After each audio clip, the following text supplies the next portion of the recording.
Capítulo 2. A mecânica do pensamento. Durante todo o dia e toda a noite pensamos uma infinidade de coisas distintas. Passa pela nossa mente uma espécie de filme cinematográfico constante, mas aos bocados. Entre tantas ideias diferentes, detemo-nos a contemplar, examinar ou estudar umas mais que outras. Por quê? Porque nos estimularam um sentimento.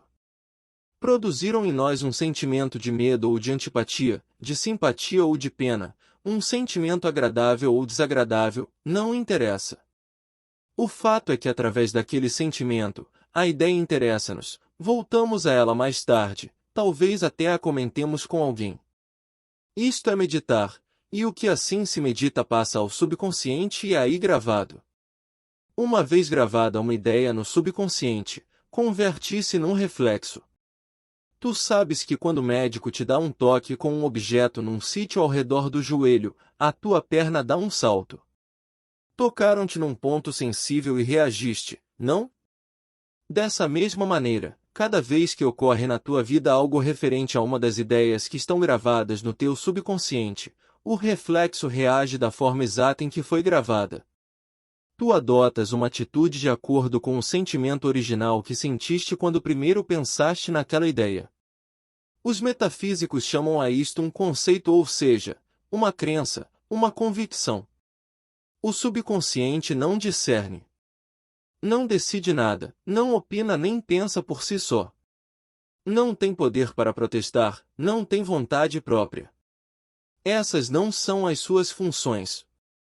A sua única função é a de reagir pondo em ordem o reflexo que lhe foi dado. Ele é, neste sentido, um maravilhoso arquivador, secretário, bibliotecário automático que nem descansa nem falha nunca. Tampouco tem sentido de humor. Não sabe quando uma ordem foi dada a brincar ou a sério.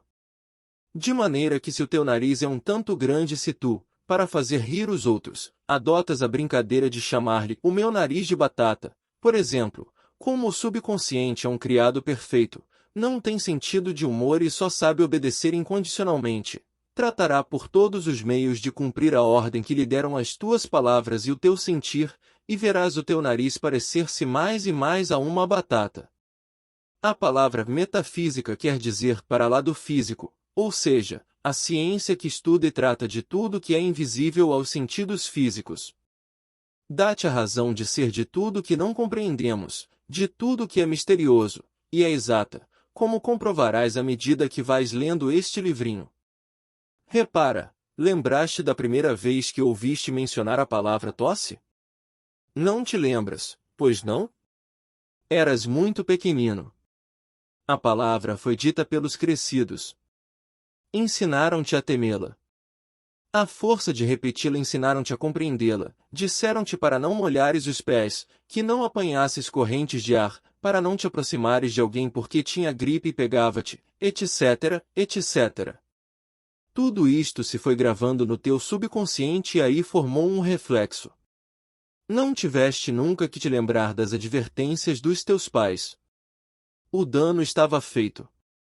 De ali em diante, o teu subconsciente brindou-te com uma gripe, o melhor que te conseguiu obsequiar, cada vez que te colocaste numa corrente de ar, cada vez que molhaste os pés, cada vez que te chegas perto de alguém gripado e cada vez que ouves dizer que anda por ali uma epidemia de gripe. Por culpa dos teus mais velhos, por aquilo que ouviste os outros dizer, pelo que leste nos jornais e viste nos anúncios, na rádio e televisão, e sobretudo porque ignoras a verdade metafísica da vida, aceitaste estas ideias erradas que se converteram em reflexos que atuam sem premeditação tua, automaticamente, e que são a causa de todos os males que cercam o quadro da tua vida. Possuis um carregamento volumoso de ideias feitas, que afetam todos os departamentos da tua vida, corpo, alma e mente. Se não as tivesses aceite, sim, pelo direito que te dá o teu livre-arbítrio, de escolher, aceitar ou rejeitar, se não tivesses aceite o negativo, não há germe nem vírus, nem poder no mundo, que tivesse podido atacar ou convencer o teu subconsciente, para que atuasse de forma diferente daquela que tu permitiste. A tua vontade, negativa ou positiva, é o ímã que atrai para ti os germes, as circunstâncias adversas ou as boas. Como já dissemos, a tua atitude negativa ou positiva perante os fatos determinam os efeitos sobre ti. Capítulo 3. A fórmula infalível. Dissemos que cada mente humana contém uma acumulação de opiniões, convicções ou conceitos errados, contrários à verdade e em conflito com os princípios básicos da criação, e que estão perenemente manifestando, nas condições exteriores, todas essas calamidades e sofrimentos que se manifestam no ser humano e no mundo em geral, doenças, acidentes, tristezas, conflitos, desarmonias, escassez, fracassos e até a morte. Felizmente nada disso se ajusta na verdade do ser. Felizmente existe a maneira de apagar todas essas falsas crenças e substituí-las por corretas, que não somente produzem condições e circunstâncias positivas, boas, felizes, corretas, como, uma vez corrigido o erro e estabelecida a verdade no subconsciente, nunca mais poderão voltar a suceder coisas negativas nas nossas vidas. A ordem foi trocada. O ímã mudou de polo. É absolutamente impossível atrair algo em que não se encontre já a sua correspondência em nós. A fórmula infalível é a seguinte: cada vez que te acontece algo indesejável, que adoeças, que tenhas um acidente, que te roubem, que te ofendam, que te incomodem, ou que tu sejas a causa de algum mal em relação a outro ou a ti mesmo, se fores afligido por um defeito físico, ou moral, ou de caráter, se te desagrada alguém, se o detestas ou se o amas demasiado e sofres por isso, se te torturam, se te apaixonas por alguém que pertença a outro, se és vítima de uma injustiça ou vítima do domínio de outro, a lista é interminável de forma que põe tua condição que te está a afetar, conhece a verdade. Jesus Cristo, o maior de todos os mestres da metafísica, disse: conhecei a verdade e ela vos fará livres. A verdade, a lei suprema, é a harmonia perfeita, a beleza, a bondade, a justiça, a liberdade, a saúde, vida, inteligência, sabedoria e amor. Todo o oposto é aparência.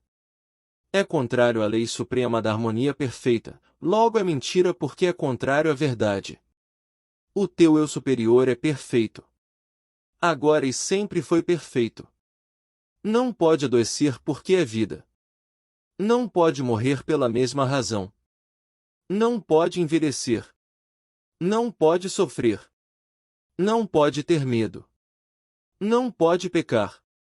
Não tem que lutar. Não pode mudar nunca.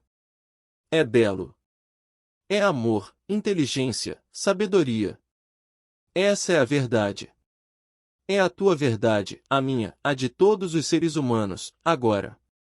Não é que o ser humano seja Deus. Assim como uma gota de água do mar não é o mar.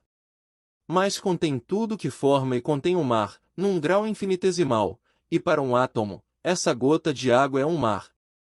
Qualquer coisa que estejas manifestando, que te esteja a acontecer contrária à harmonia perfeita, o que tu mesmo estejas fazendo ou sofrendo que seja contrário à lei da harmonia perfeita, deve-se a uma crença errada que tu criaste, já o sabes, e que por reflexo estás atirando para fora e atraindo o seu igual do exterior.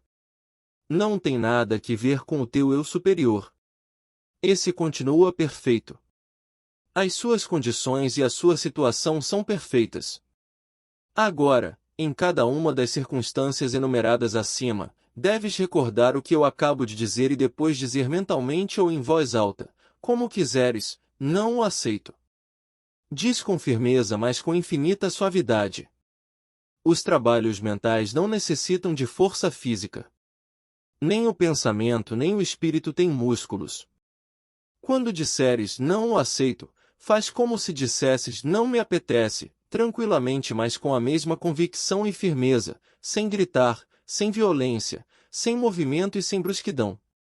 Faço-me entender? Depois de teres dito não o aceito, lembra-te que o teu eu superior é perfeito, que as suas condições são perfeitas.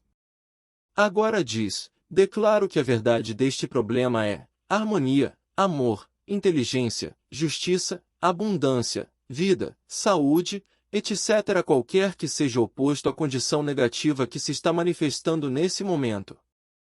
Obrigado, Pai, que me ouviste. Não deves acreditar cegamente no que estás lendo. Deves comprová-lo tu mesmo. Em linguagem metafísica isto chama-se um tratamento. Depois de qualquer tratamento há que se conservar a atitude a quando da declaração. Não se pode permitir que haja dúvida a respeito da eficácia do tratamento, nem se pode voltar a expressar por palavras os conceitos, opiniões e crenças antigas, porque se destrói e se anula o tratamento. O propósito é de transformar o padrão mental que tem estado a dominar o subconsciente, ou seja, o clima mental em que tens vivido, com toda a tua série de circunstâncias negativas. São Paulo disse: sois formados pela renovação da vossa mente. Esta renovação faz-se mudando toda a crença antiga, à medida que se vão apresentando perante a nossa vida, ou a nossa consciência com o conhecimento de desacordo com a verdade. Temos convicções que estão tão arraigadas que são aquilo a que se chama em linguagem metafísica cristalizações. Estas requerem mais trabalho que as outras. Mas cada negação ou afirmação que se faça em relação a estas cristalizações vão apagando o desenho original, até que este desaparece totalmente e não fica senão a verdade. Verás os milagres ocorrerem na tua vida, no teu ambiente e nas tuas condições. Tu não tens defeitos, senão aparência de defeitos. O que vês como defeitos morais ou físicos, são transitórios, porque ao conhecer a verdade do teu eu verdadeiro, teu Cristo, teu ser superior, perceberás que és um perfeito Filho de Deus, feito à semelhança do Pai, e começam a apagar-se as imperfeições que estás apresentando ao mundo. É um feito constatável. Todo estudante de metafísica cristã pode corroborar o que acabo de dizer. Esta é a grande verdade. Nunca esqueças. Começa agora mesmo a praticá-la. Quanto mais se pratica, mais se realiza, mais se cresce e mais feliz te sentirás. Lembra-te. Tu és único, como as tuas impressões digitais. Foste criado como um desenho único, para um propósito especial e mais ninguém o pode cumprir. Demoraste 14.000 anos para evoluir e chegares a este ponto. As expressões de Deus são infinitas. Tu e eu somos só duas dessas infinitas expressões.